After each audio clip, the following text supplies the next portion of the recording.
quand on a demandé aux habitants et au maire de Mayonnaise de nous décrire son village, alors il nous a parlé immédiatement de la faïence, de son cœur médiéval, de son château savoyard, de son église aux fresques qui sont, dit-on, exceptionnelles, et ses maisons anciennes. Et puis il nous a aussi parlé de la nature, qui offre de beaux panoramas, notamment aux randonneurs. Et puis Mayonnaise a abrité de nombreuses personnalités qui lui ont porté d'ailleurs sa notoriété culturelle, toujours développée par l'association RECAM actuellement. Donc une richesse de ce patrimoine, et les habitants de Mayonnaise se sont mobilisés pour peut-être voter et élire, on ne sait pas, ce village. Donc en tout cas, voilà, vous voyez les différentes photos qui circulent, la faïence, etc. Donc le beau village de Mayonnaise.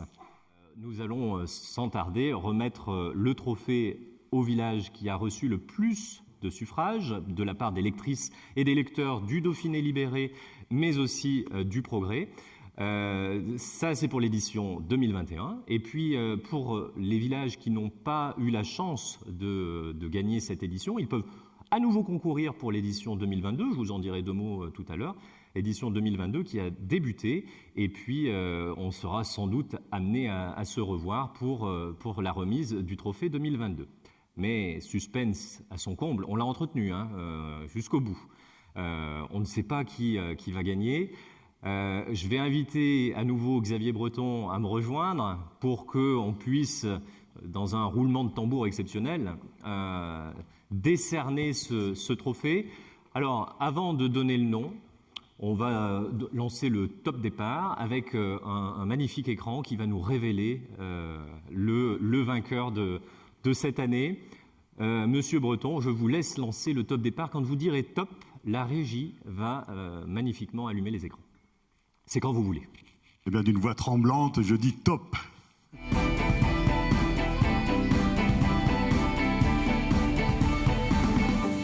Ah ben c'est Mayonnaise.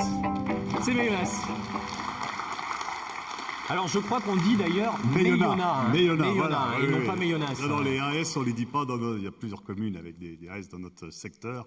Et donc c'est bien Mayonna. Et c'est bien Mayonna. Donc félicitations. On va inviter Jean-Pierre Aragon à venir nous rejoindre sur scène pour recevoir ce trophée. Alors rappelons que les internautes ont donné la victoire au village de l'Ain avec 30% des suffrages. 30% des voix sont allées chez vous. Et puis vous étiez suivi de près par la commune de Samoins avec 20% des voix. Et enfin, c'était la Loire qui montait sur la 3e marche du podium avec 12% des voix. Félicitations, Monsieur Aragon. Merci, c'est vraiment une surprise. Oui, alors, c'est vrai que c'est une surprise. Vous allez simplement remettre la plaque juste après, le temps pour nous d'en connaître un peu plus sur vous, sur votre commune, sur vos administrés, sur votre équipe municipale. Alors justement, qu'est-ce que ça représente pour vous, ce trophée aujourd'hui? Ah, c'est un trophée, il y a longtemps qu'on l'attendait, puisque la réponse est tombée juste après la fin du concours, c'était en mi-juillet, je crois, ou fin juillet. On a eu la réponse définitive en décembre, je crois. En décembre, c'était d'ailleurs à ce moment-là qu'on Donc là, entre-temps, on s'est dit, bon, bah, c'est mort, si on n'a pas de réponse ni rien. Pourtant, j'ai appelé plusieurs fois les journalistes. Il n'y a pas une qui a... Personne n'a lâché. Personne n'a lâché. A lâché l'info. Bon, la réponse est quand même tombée mi-décembre. Bon, question météo, c'est pas tombé au bon moment. On a eu 2 mois de brouillard, de froid et tout ça. Bon, les touristes ne sont pas venus, évidemment. Mais là, ça commence à arriver sérieusement. Et vraiment, le nom, il commence à être porté dans le département et dans la région. D'accord, donc vous voyez arriver des gens. Oui, alors oui. Là, la saison estivale va arriver, donc c'est vraiment l'occasion de mettre ce coup de projecteur. Tout à fait. À quoi vous vous attendez? Est-ce que vous avez dû réaliser des aménagements justement pour éventuellement accueillir... Pas d'aménagement encore, mais on a pris conscience de ce qui n'allait pas, certaines choses qui n'allaient pas, qui pour nous étaient évidents. Ne serait-ce que les containers poubelles qui étaient au milieu du village et qui ont leur utilité, mais qui gênent les photographes, les touristes qui viennent prendre des photos. Et évidemment, il y a un conteneur à poubelle qui est mal placé. Bon, ce genre de choses, on n'y avait pas pensé. Des questions très pratico-pratiques. Voilà, l'église n'est pas suffisamment ouverte pendant le temps pendant la journée. Alors comment vous allez faire? Vous allez faire appel à des bénévoles, des associations? Mais il y a déjà des bénévoles qui s'en occupent. Bon, on va les solliciter encore plus de manière à ce qu'ils ouvrent, que la plage horaire soit ouverte plus longtemps. Faut qu'on fasse attention aux déchets. On a eu pas mal de masques qui traînaient par terre. Les gens, en sortant de la voiture, faisaient tomber leurs masques, ne les ramassaient pas. Et j'ai eu la remarque comme quoi, il y a quand même, pour le plus beau village de la région, il y a des masques qui traînent. C'est pas normal. Bon, D'accord. c'est vrai que c'est pas normal. Donc on va mettre l'accent là-dessus, sur des choses qu'on n'avait pas imaginées au départ. Bon. Combien d'habitants à Meillonna? 1400. 1400 habitants. Je suppose que pour eux, c'est une petite fierté de... Oui, bien sûr.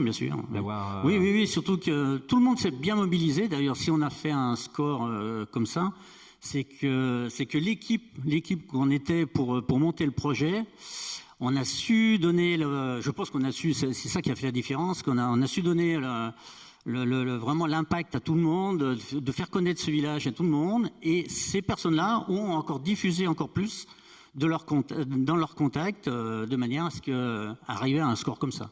Sinon, on n'a pas bourré les urnes, comme dit un peu la commune voisine qui était concurrente avec nous et qui a perdu. Bon. D'accord, bon, voilà. C'est de bonne guerre. Voilà, c'est de bonne guerre, c'est la guerre de clochers, c'est normal. Bon, très bien. Là, c'est la phase budgétaire, il me semble, dans les communes. On est au mois de mars. Est-ce qu'il y a des investissements majeurs qui vont arriver sur des investissements. Alors déjà, on a le projet de l'année, c'est-à-dire, on voudrait sécuriser vraiment la départementale qui traverse tout le village, en rajoutant, sécurisant, limiter la vitesse et rajouter des chemins piétonniers, parce que pour l'instant il y en a quelques-uns, mais on est loin de faire toute la traversée. Oui. Et le projet, là je dirais du mandat, c'est réhabiliter le cœur du village, parce qu'on a deux bâtisses, dont une, on ne sait pas trop d'ailleurs si elle tient suffisamment debout pour la conserver. Donc il faut qu'on voit vraiment la solidité de cette bâtisse. Soit on la tombe, si on fait autre chose, soit on la réhabilite. Et puis on a une autre bâtisse qui est l'ancienne boulangerie, qui faisait partie, à l'époque, c'était la porte d'entrée de la cité médiévale de Meillonna. Donc c'est une maison qui a plus de 700 ans. Et donc pour l'instant elle est libre, la commune l'a rachetée et on voudrait ramener les commerces, centraliser les commerces sur la place de la mairie. Très bien. Écoutons, on viendra voir tout ça grâce au réseau de correspondants. Alors pour le coup, là, vous êtes les bienvenus. C'est la zone Progrès, mais il se passera la même chose dans la zone Dauphiné. Écoutez, Monsieur Breton, je vous propose de remettre cette plaque, et puis je vais inviter, en même temps qu'on fait cette remise de plaque, l'ensemble des maires qui étaient finalistes, et puis le représentant du Progrès, M. Derry, et le représentant du Dauphiné, M. Robert, à nous rejoindre pour procéder à cette remise solennelle et à la photo finale, comme on dit. On peut encore l'applaudir. Ils ont su mettre la barre très haute, donc ça nous a permis de... Oui, on va inviter aussi Miss Rhône-Alpes, qui nous fait l'honneur d'être présente. Voilà. Merci. Bravo. Merci. Félicitations. Hop, je vous laisse vous regrouper. Alors, Monsieur le maire, à côté de Monsieur Breton, pour recevoir cette plaque. Je la décale. Et aussi la manutention, regardez, hop, voilà.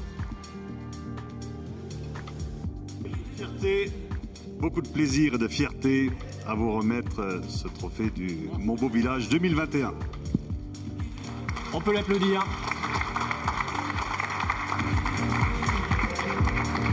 Mon Beau Village 2021 qui ouvre la voie à Mon Beau Village 2022, puisque la nouvelle saison est lancée pour Mon Beau Village 2022. Donc tous les villages seront exposés du 10 avril au 15 mai par le Dauphiné, par le Progrès, en partenariat avec la région Rhône-Alpes pour la finale départementale. Et du 23 mai au 4 juin, on remettra les prix aux gagnants départementaux dans leurs mairies respectives. Et ensuite, le 12 juin, on présentera ces fameux 9 villages qui seront finalistes. Puis le Dauphiné, Libéré et le Progrès permettront aux lecteurs et lectrices à nouveau de voter. Et là, ça sera la finale régionale avec l'ouverture des votes à partir du 12 juin.